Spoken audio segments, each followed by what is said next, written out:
Hello. Thank you for joining me today. I wanted to start off by saying perfect does not exist. If you are striving for perfection, you are setting yourself up to fail. Because why?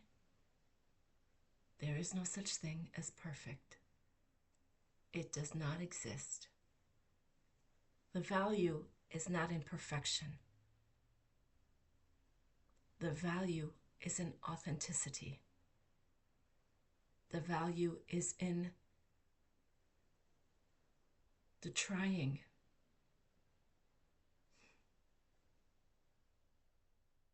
in the showing up, in the learning and improving. There is no such thing as a perfect person, and there is no such thing as the perfect parent. I have tried. Many parents have tried. We've all failed. There is no such thing as the perfect parent. There is no one way of doing anything.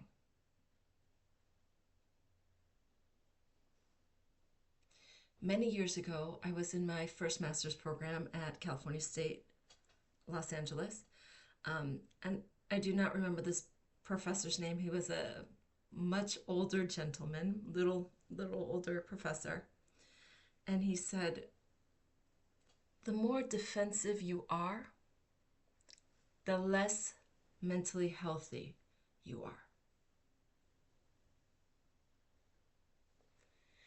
After all this time, I found that to be absolutely true. It's absolutely true.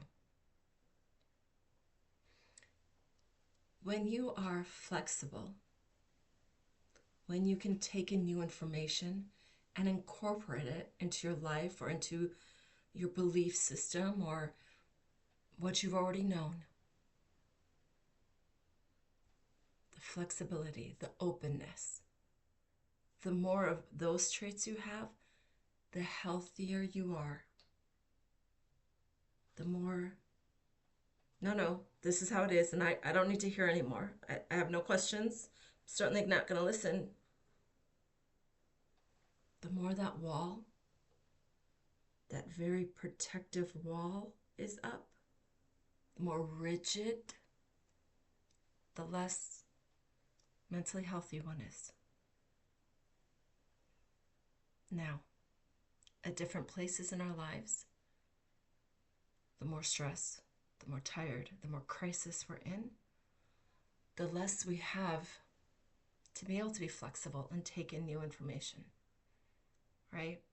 We're getting through, we're surviving. Different.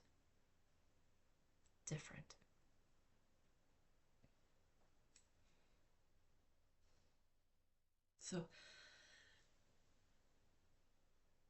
as a parent, if you know you cannot be perfect and you will make mistakes, as with any relationship, it is the repair that counts. It is the repair that counts.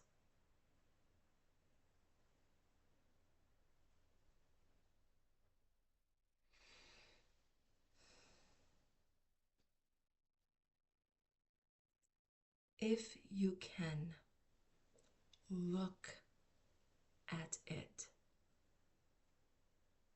you can heal it. If you can understand how things came to be, why it is that my automatic response was this. Why did I get activated there?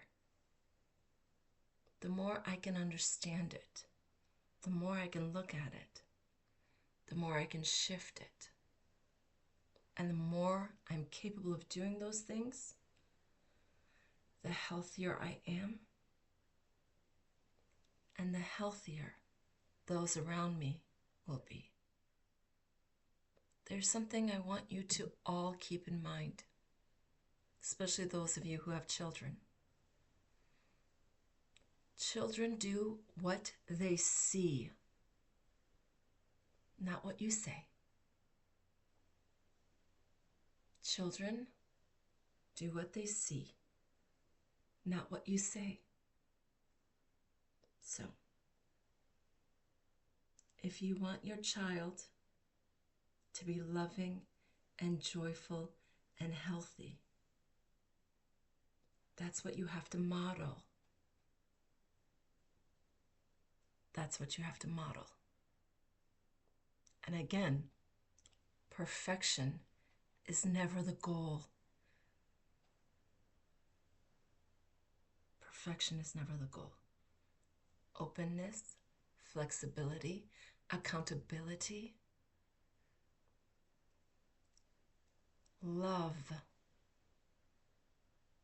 Love is the goal. There's enough out there where we know the things that don't work and the things that do. Overall, we do know that. Violence doesn't work. Spanking doesn't work. It doesn't. Sorry.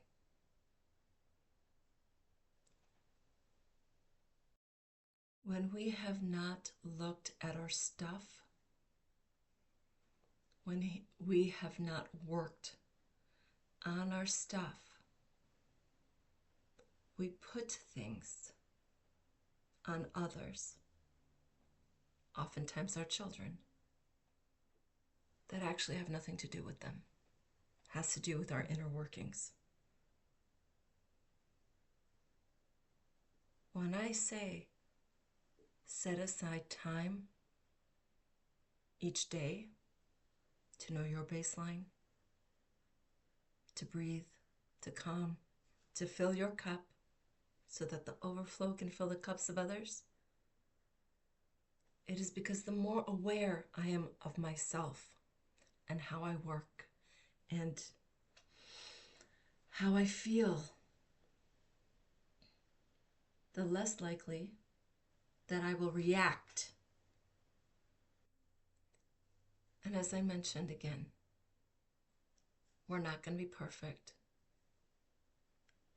As we grow, we learn. As we work on our stuff, we learn. It is important to forgive yourself for the past. It does you no good to keep looking back and beating yourself up. You do have to look back. You do have to learn from it. But at some point, you have to forgive your past versions that didn't know better. Do better moving forward, but forgive. Because it is in how you actually feel about yourself. It is in the level that you love yourself that you can love others, including your babies. If there's things about yourself you really hate, if there's things about yourself that you are ashamed of,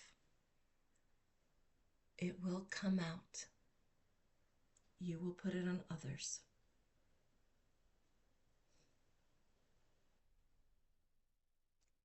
None of us are perfect. And there's always a reason why we automatically respond to something the way that we do. If you take a look at it, if you try to understand it, you can heal it. You can shift it. And that means you're not passing it on.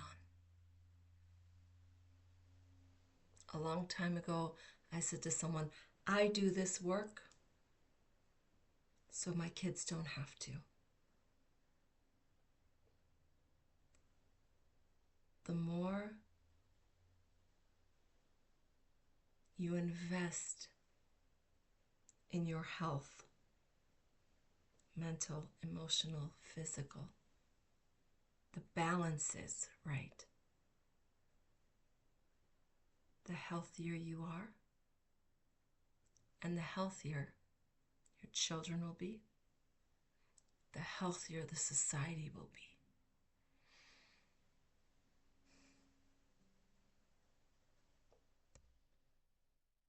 There was one other thing I wanted to talk about, just because it's come up a few times and it's funny to me.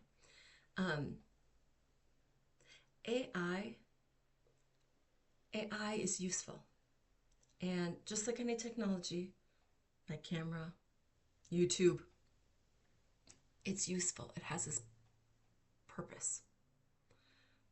Replacing humanity, however, is not one of them.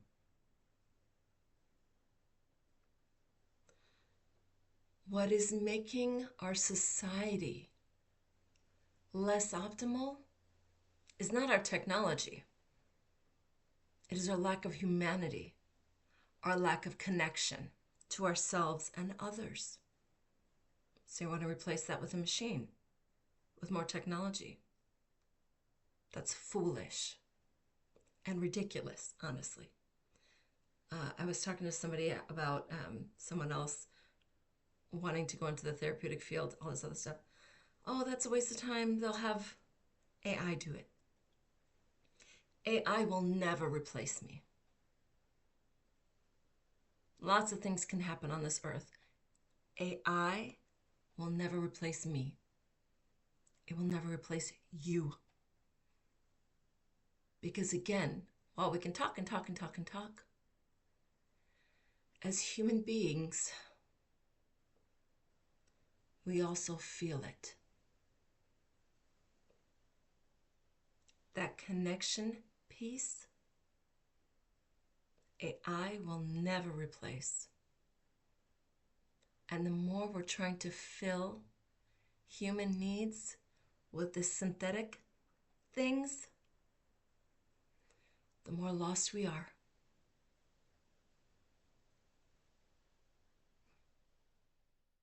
We have really lost the point. We have really lost the point when we think a machine can give us human connection. And I can tell you, what most people are starving for is real, genuine, human connection.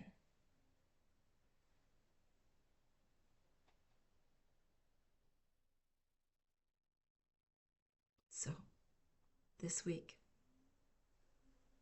continue to do the things that I've mentioned previously, if you can, if it works for you.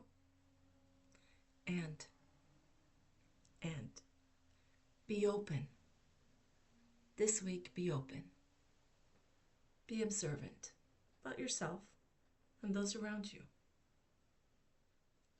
Detach a little bit and just take it in. Be open to connect. Be open to wonder and to understand. See if anything new presents itself this week. Thank you for joining me. Thank you for considering. Take good care.